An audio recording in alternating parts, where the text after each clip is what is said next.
फिर हेडिंग दो, higher order linear differential equation. Higher order linear differential equation का मतलब है जब डेरिवेटिव nth डेरिवेटिव हो, वो कोई स्पेसिफिक भी हो सकता है, third derivative, fourth derivative, fifth, जितना भी है, हम जनरली इसको वाई एन लिखेंगे। A1 y n minus one t plus so on A n-1 y prime t A n y equal to b. ये इसकी जनरल फॉर्म है। का पार्टिकुलर इंटीग्रल अगर निकालना है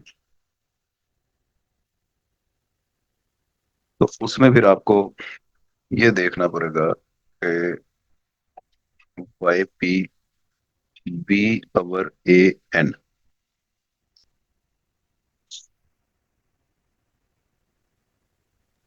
okay. A n not equal to zero है। दूसरा case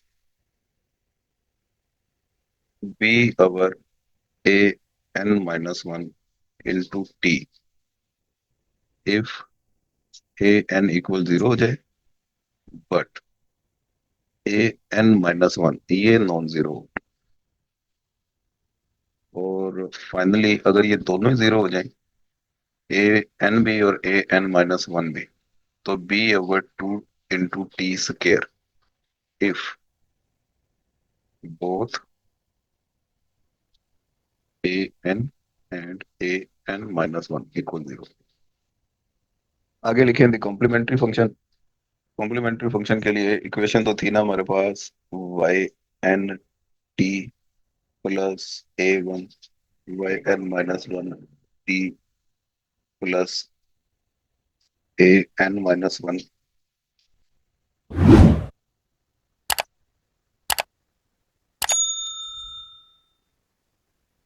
इसकी अब रिड्यूस्ड फॉर्म बनानी है, रिड्यूस्ड इक्वेशन बनानी है, रिड्यूस्ड फॉर्म नहीं बनानी। रिड्यूस्ड इक्वेशन क्या होता है? सॉरी, इधर बी है, तो बी की जगह पे आपने जीरो कर देना है, वो रिड्यूस्ड इक्वेशन बन जाएगी। होमोजीनियस भी से कहते हैं, y N T plus A1 Y n-1 T plus so A n-1 y prime t plus A n y equal zero. अब ये होमोजेनियस इक्वेशन आ गई। करेक्टरिस्टिक इक्वेशन कैसे बनी उस रोले में नहीं हम जाते, डायरेक्ट मैं लिख लेता हूँ। It's characteristic equation. R n से स्टार्ट करेंगे, plus A1 r n-1 plus so on A n-1 r plus A n equal zero. ये करेक्टरिस्टिक इक्वेशन होती है। इस इक्वेशन को देखते हुए रूट्स निकलेंगे। nth degree polynomial characteristic equation है ये।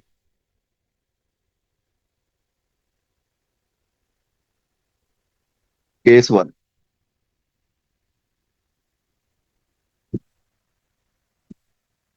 Real distinct roots. तमाम रूट्स अगर तो सेपरेट है तो कॉम्प्लीमेंट्री फंक्शन बन जाएगा A1 ER1T plus A2 ER2T plus so on A3 ER3 A4 ER4T and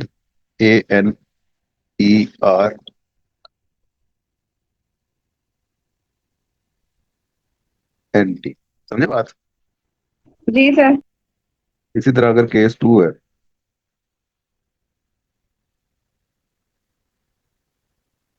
repeated, roots.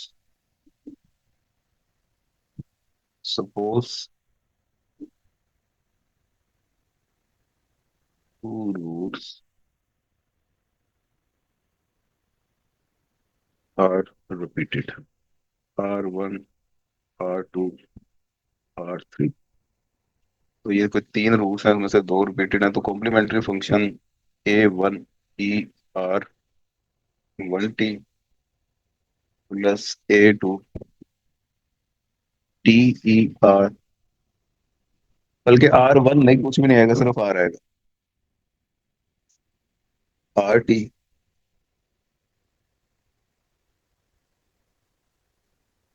Plus A3 E² आठ। सारे रूट्स रिपीटेड है, फिर ये बन जाए। Sir similarly test similarly sir अगर R1 R2 R3 R4, वो कॉम्प्लीमेंट्री फंक्शन बन जाएगा। माइक सर म्यूट ऊपर करें वाले सर, माइक म्यूट करें sir. A1 ERT plus A2 TERT plus A3 T², ऊपर भी स्क्वायर है, TRT plus A4 T³ ERT। अब case 3, x root.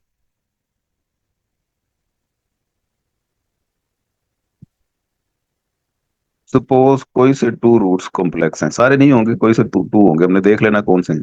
Suppose two roots, any two roots are complex.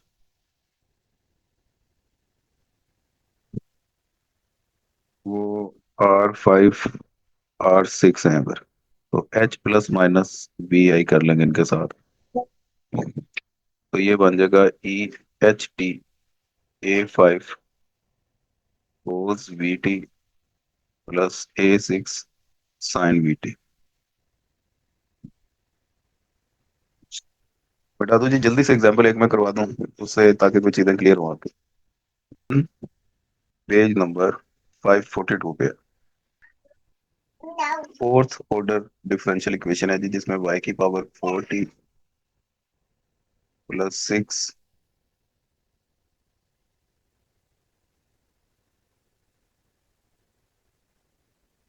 Plus 14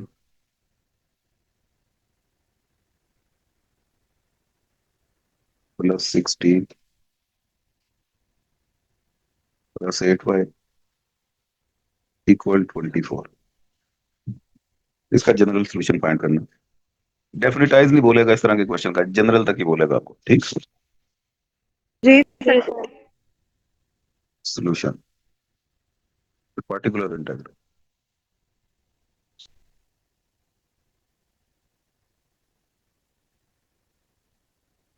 सबसे पहले ये आखिरी टर्म, ये an होता है, an, ये इक्वल है 8, नॉट इक्वल टू 0 है, एंड b है हमारे पास 24। सो पार्टिकुलर इंटीग्रल हो गया yp equal b over an 24/8। क्या आ गया answer? 3 very good, static equilibrium आ गया। समझ लगी बात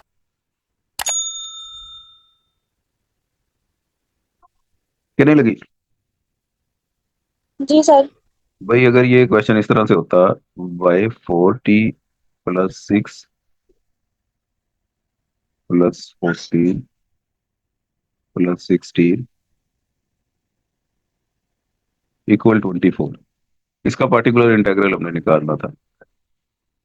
तो इसमें लास्ट टर्म जो सी ये वाली है, ये तो है ही नहीं, y वाली टर्म नहीं है ना।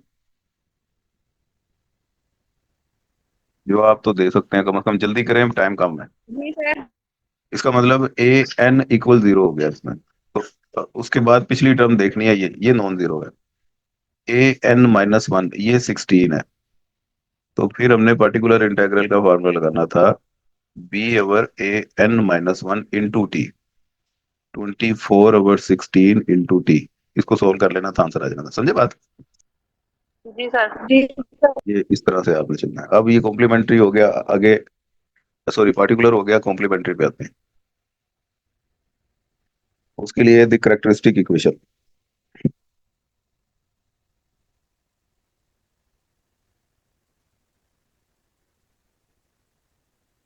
करेक्टरिस्टिक इक्वेशन में मैंने आपको ये बताया था, y4 से स्टार्ट हो रहा है, तो आपने क्या करना है, r⁴ प्लस 6y3 है, तो 6r3 plus 14r2 plus 16r plus 8 equal 0।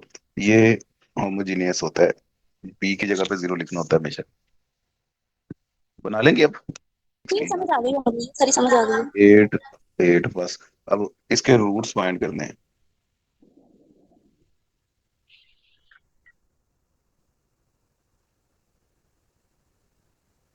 Roots find करने के लिए इस इक्वेशन में वैसे सिंथेटिक डिवीजन का एक मेथड है, वो आप आपको अगर पहले आता है या यूट्यूब से वीडियो देख लीजिएगा, वो आपके लिए बहुत आसान हो जाएगा, कैलकुलेशन आपकी बहुत कम हो जाएगी। मैं यहाँ पे आपको लॉन्ग डिवीजन करवा रहा हूँ, वो सर डिवीजन डिवीजन वाला करवाते हैं, वो आसान है। ये लेंथी है ना, आसान तो है, मैं इसलिए यही करवाने लगा, लेकिन आपने सिंथेटिक डिवीजन से करना है। सबसे पहले इसमें आर की डिफरेंट वैल्यूज पुट करके देखनी है, R1 पुट करें, 2 पुट करें, -1 -2 3 -3, देखना है आपने ये किससे जीरो बनती है। तो ये सारे प्लस प्लस प्लस के साइन है, डेफिनेटली प्लस की वैल्यू कोई भी पुट करने से तो ये जीरो नहीं बनेगी। -1 -2 इस तरह का कोई चीज पुट करने से जीरो बनेगी। तो -1 पुट करके देखें जरा, ये जीरो बन रही है? इफ r इक्वल -1, जल्दी से 10 सेकंड में बताएं मुझे। नहीं बनती। मैं इधर यहाँ पे पुट r इक्वल -2। सेकंड आएगा आंसर इसका। हाँ तो जरूरी -1 ना बने।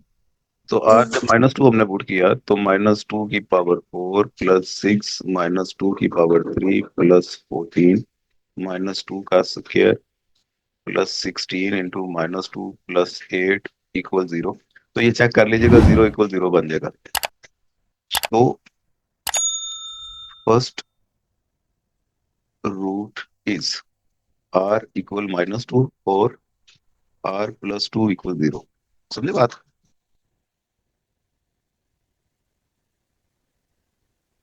जी सर। अच्छा, अब आगे लॉन्ग डिवीजन कैसे होगी? ये वाली जो इक्वेशन है, इसे आपने r4 plus 6r³ plus 14r² 16r plus 8 और इस तरफ r प्लस 2 रखना है। ठीक। अब इस r को किससे मल्टीप्लाई करेंगे, r4 बन जाए R³ से। r³ से, तो ये बन गया r4 प्लस इस 2 को भी तो मल्टीप्लाई करना पड़ेगा ना, R³ 2R³ 2r³ जी, प्लस माइनस नीचे चेंज हो चेंज जाएंगे। ये प्लस हो हो गया, ये हो गया 4।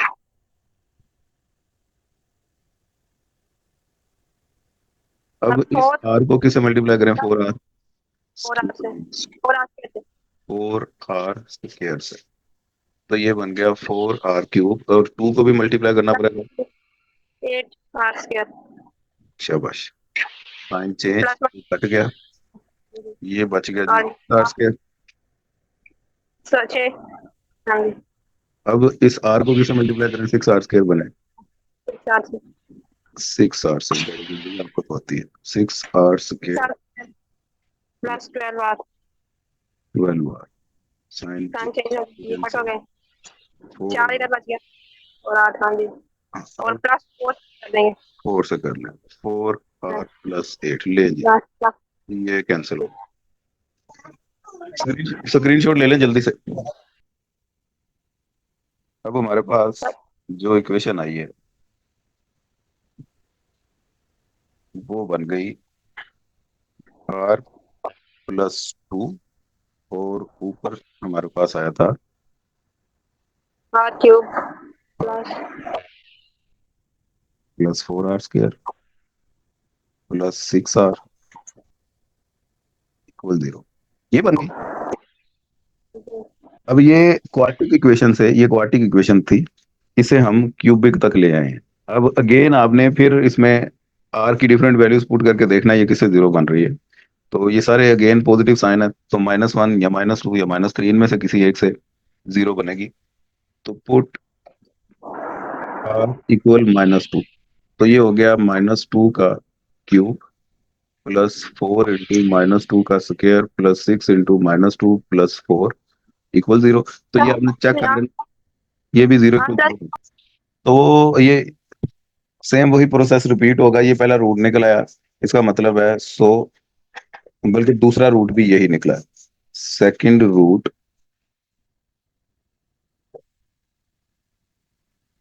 Is r+2। अब फिर वही काम करेंगे, r+2 इधर रखा और r³ +4r² +6r, r को किससे मल्टीप्लाई किया, r³ बन जाए r² से करेंगे, ये बन गया r³ +2r², साइन चेंज, ये कैंसल, 2r² +6r+4, इस r को किससे मल्टीप्लाई करें, 2r² बने, 2r से करें तो 2r² +4r, साइन चेंज, ये कैंसल, 2r+4 तो +2, 2r+4 कैंसल, 0 0 बन गया। तो हमारे पास ये आ गई क्वाड्रेटिक इक्वेशन एक। तो अब r+2 r² +2r+2 इक्वल 0, ये यहां तक आ गया।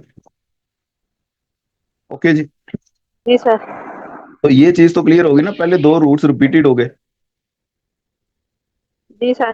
r इक्वल -2, r1 भी -2 है, r2 भी -2 है, तो रिपीटेड ना हो गए, जी सर। रिपीटेड हो गए।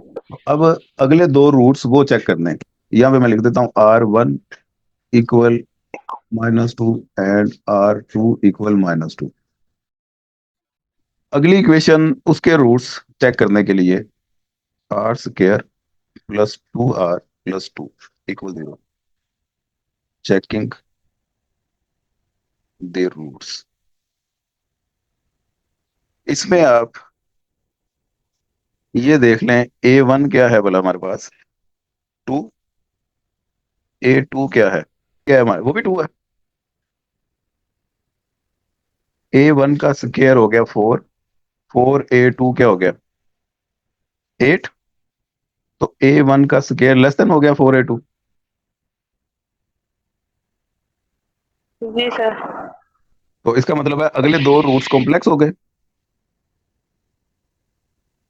जी सर।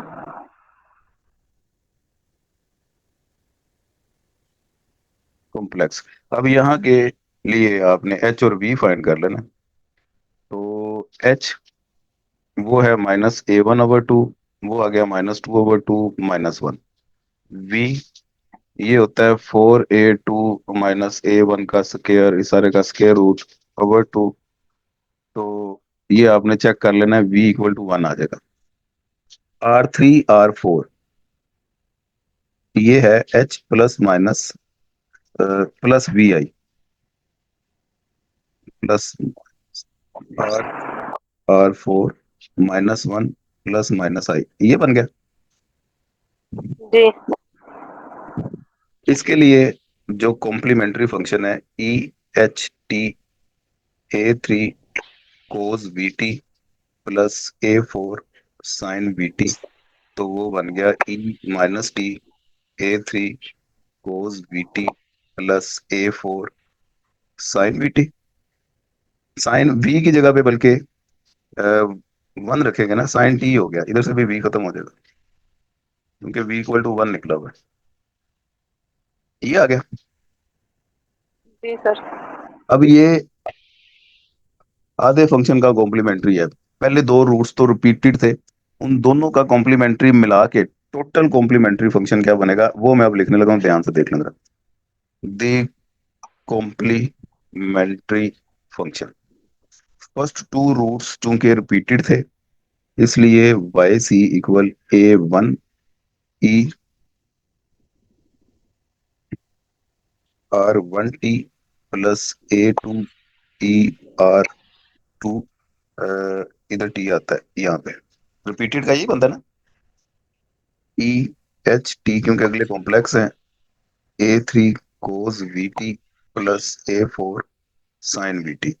तो इनकी वैल्यूज पुट की, फाइनली हमारे पास कॉम्प्लीमेंट्री आ गया, y c equal A1 E minus 2T plus A2 T E minus 2T plus E minus T A3 cos T plus A4 sin T। ये complementary हो गया। सिंथेटिक डिवीजन वाला कर लें तो आपका काम छोटा हो जाएगा, आपने उसकी प्रैक्टिस कर लेनी है। जनरल सोल्यूशन अगर आपने करना है तो प्लस क्या करना पड़ेगा हमें? जो जनरल से वो पर्टिकुलर इंटीग्रल की वैल्यू आएगी बस वो लिख देंगे। पार्टिकुलर 3 निकला था ना मेरे ख्याल से।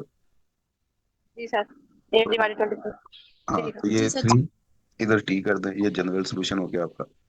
यहाँ तक ही काम करना है आपको। आंसर इक्विलिब्रियम वो आपने देख लेना है, इसका रूल इधर भी वही है। ये R1 R2, यहाँ रिपीटेड में R को देखते हैं, R आपका नेगेटिव है तो डायनामिकली स्टेबल है इक्विलिब्रियम। और अगर कॉम्प्लेक्स है तो कॉम्प्लेक्स में किसे देखा जाता है जी? H को। H नेगेटिव होना चाहिए ना, फिर स्टेबल होता है डायनामिकली। तो यहाँ पे H क्या निकला है? यहाँ पे H नेगेटिव। नेगेटिव है। और R1 R2, R भी नेगेटिव है, नेगेटिव। इसका मतलब R भी नेगेटिव, H भी नेगेटिव, तो आपका इक्विलिब्रियम डायनामिकली स्टेबल हुआ। Here R and H both are negative, so heading दे दें कन्वर्जेंस एंड रूट थ्योरम। हाँ time path is convergent if all the roots of equation are negative. और ये negative उसी वक्त होंगे अगर हम consider the nth degree equation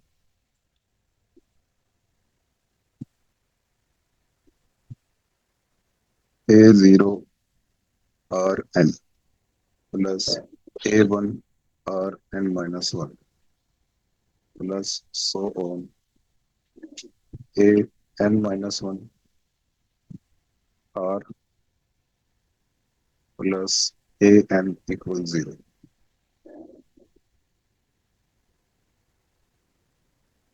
All the rules of this equation are negative if the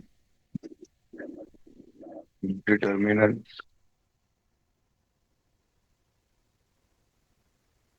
A1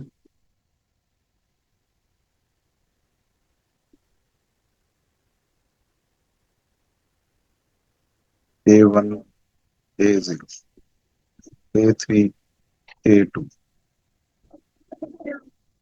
A1 A0 0 A3 A2 A1 A5 A4 A3 और fourth आपका इसी स्कीम को फॉलो करें। A1 A0 0 0 A3 A2 A1 0 A5 A4 A3 A2 A7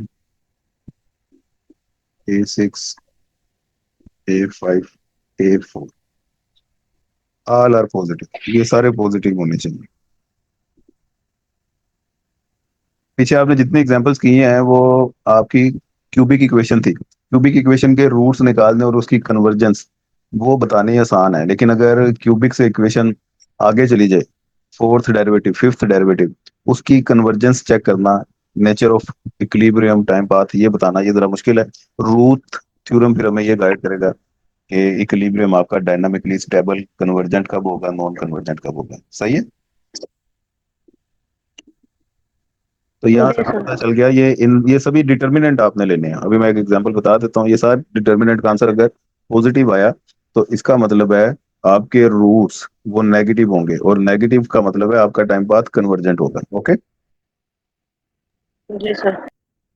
अब example 2 है,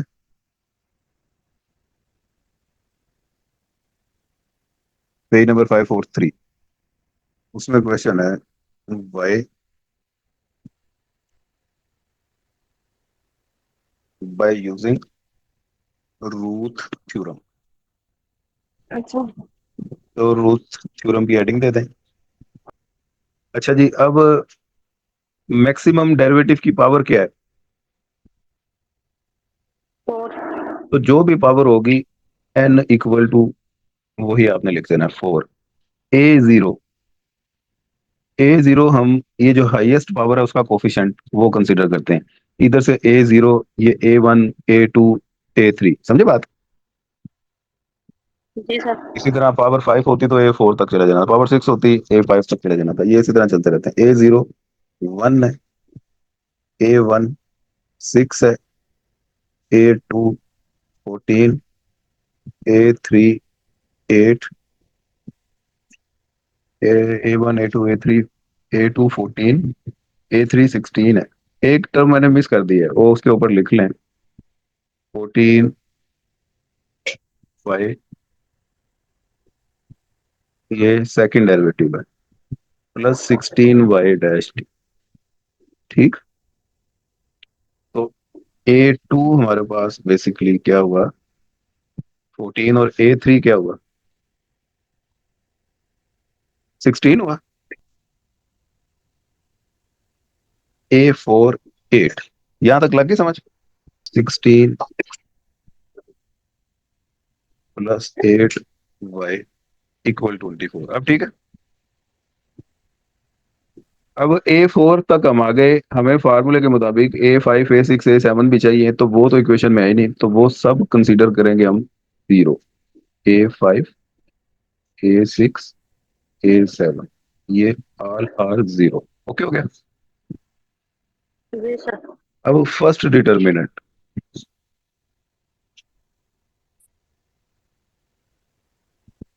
first determinant है a1। तो a1 क्या है हमारे पास, 6, 6 ग्रेटर देन 0। तो पहला तो पॉजिटिव आ गया। उसके बाद अब सेकंड डिटर्मिनेंट,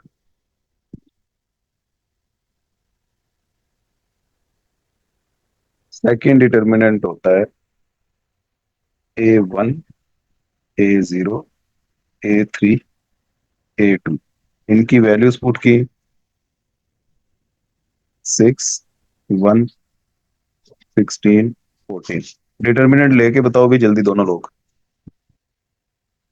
डिटर्मिनेंट पता ना, 6 6 से मल्टीप्लाई, बीच में साइन माइनस का, 16 1 से मल्टीप्लाई। 6 10 60 और 24 70 80, 84 माइनस 16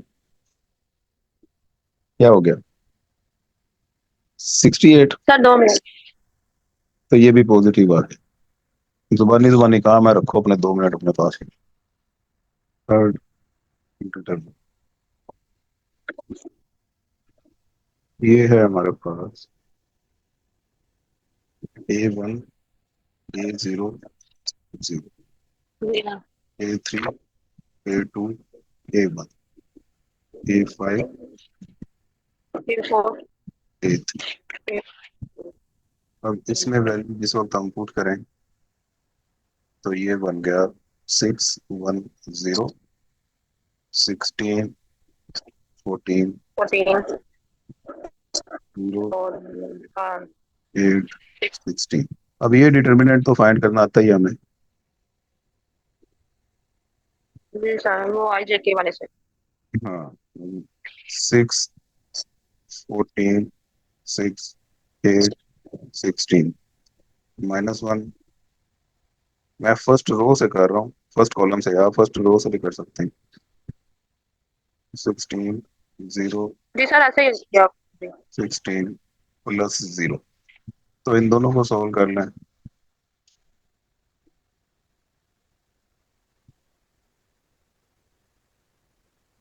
ये तो हमने 68 निकाला था, नहीं ये वो नहीं,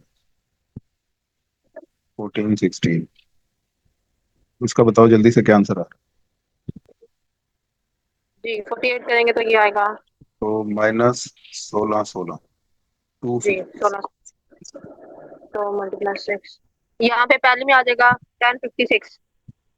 10 56 minus 256 256 जी 800 आ गया, 800 जी ग्रेटर देन 0 हो गया। जी सर तो इसका मतलब है डिटर्मिनेंट तो सारे हमारे पास पॉजिटिव। अब फोर्थ भी निकालना है हमने। A1 A0 0 0 A3 A2 A1 0 A5 A4 A3 A2 A7 A6 A5 A।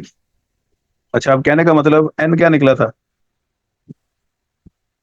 Sir N4 था तो फोर्थ डिटर्मिनेंट तक जाना है। अगर n3 होता तो थर्ड डिटर्मिनेंट तक जाना था, समझे बात? जी सर तो फोर्थ डिटर्मिनेंट निकाल लें, इसका आंसर आ जाएगा। ये अब आप खुद कर लीजिएगा, और इसका मैं तरीका बता देता हूँ। इसकी पहले वैल्यूज आपने पुट करनी है। जी हो जाएगा 6 16 शून्य शून्य 1 14 8 शून्य शून्य 6 16 शून्य शून्य 1 14 8। अब इसको सोल्व करने के लिए आप इस रो से कर लें या कॉलम से कर लें। 6 इधर रखा तो ये ठीक। 14 8 0 6 16 0 1 14 8 -1 into 16 0 0 6 16 0 1 14 8 और प्लस 0 माइनस, अगले तो 0 0 ही है ना। जी इस सारे को आपने सोल्व कर लेना, ये आपका होमवर्क है। इसका आंसर ग्रेटर देन 0 ही आएगा, चेक कर लीजिएगा। ठीक। जी सर तो उसके बाद आगे क्या करना है वो मैं इधर लिखवा रहा हूँ। ऑल रूट्स ऑल डिटर्मिनेंट्स वो पॉजिटिव आ गए। तो उसके बाद फिर आप लिखें सिंस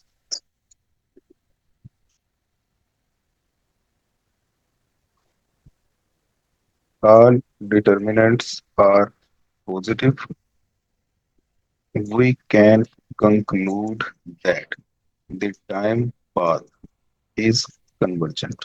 आंसर है, इतना सा काम है। आगे होमवर्क एक्सरसाइज 16.7 क्वेश्चन नंबर 3 4 5। 3 4 कर लें, 5 वाला मैं इधर करवा देता हूँ। ठीक है सर, अच्छा बता जी, दूँ। By third derivative plus A1, नहीं थर्ड नहीं, second derivative, first derivative plus A2 y equal b. अब इसमें न्यूमेरिकल वैल्यूज नहीं है, जनरल इन्होंने क्वेश्चन दिया हुआ है और आपको कहते हैं show that time path is convergent if and only if A1 equal A2, ये दोनों ही पॉजिटिव है ग्रेटर देन 0। सोल्यूशन एन यहाँ पे क्या है जी? 3 2 है भाई, क्या कर रहे हैं? हायर डेरिवेटिव की पावर 2 है तो एन 2 ही हुआ। A1 वो हमारे पास A1 नहीं है, और ये फर्स्ट डिटर्मिनेंट हो गया ना। सेकेंड डिटर्मिनेंट ओए टक टक गली गेम ने बड़ा पागल किया मैंने। A1 A0 A3 A2, इनकी जब वैल्यूज हम पुट करेंगे तो A1 1 0 A2, समझे बात? जी सर ये आपका A1 A2 आंसर आ गया। जी ठीक है, तो यहाँ से फिर मैं क्लियर होगी बात, एक इसका आंसर देख के और एक इसका, कि ये थर्ड डिटर्मिनेंट तक तो जाना नहीं क्योंकि एन ही 2 है। जी तो it is very clear that when A1 and A2 both are positive, then both determinant will produce positive value and the time path will be convergent. Answer है A1 A2 दोनों में से कोई एक भी नेगेटिव हो गया तो ये नॉन कन्वर्जेंट है। Okay sir. ये जरूरी है इफ एंड ओनली इफ, ये लिखा हुआ है इफ एंड ओनली इफ दोनों पॉजिटिव हो। इसका आंसर तो A1 greater than 0 A2 greater than 0 फिर पॉजिटिव आएगा। यहाँ ये भी तो हो सकता है A1 less than 0 A2 less than 0 फिर भी तो आंसर इनको मल्टीप्लाई करें तो पॉजिटिव हो जाता है, जी। हो जाता है ना। तो फिर हमने ये क्यों लिखा इफ एंड ओनली इफ दोनों ग्रेटर देन 0, वो इसलिए लिखा क्योंकि A1 को भी तो चेक करना है। अगर ये नेगेटिव हो जाते हैं तो पहला डिटर्मिनेंट नेगेटिव हो जाएगा, पहला डिटर्मिनेंट अगर नेगेटिव होता है तो नॉन कन्वर्जेंट हो जाएगा। कन्वर्जेंट के लिए सिर्फ यही कंडीशन बचती है हमारे पास कि दोनों ही पॉजिटिव हो। उस सूरत में ये भी पॉजिटिव जाएगा हमारा, ये भी पॉजिटिव जाएगा।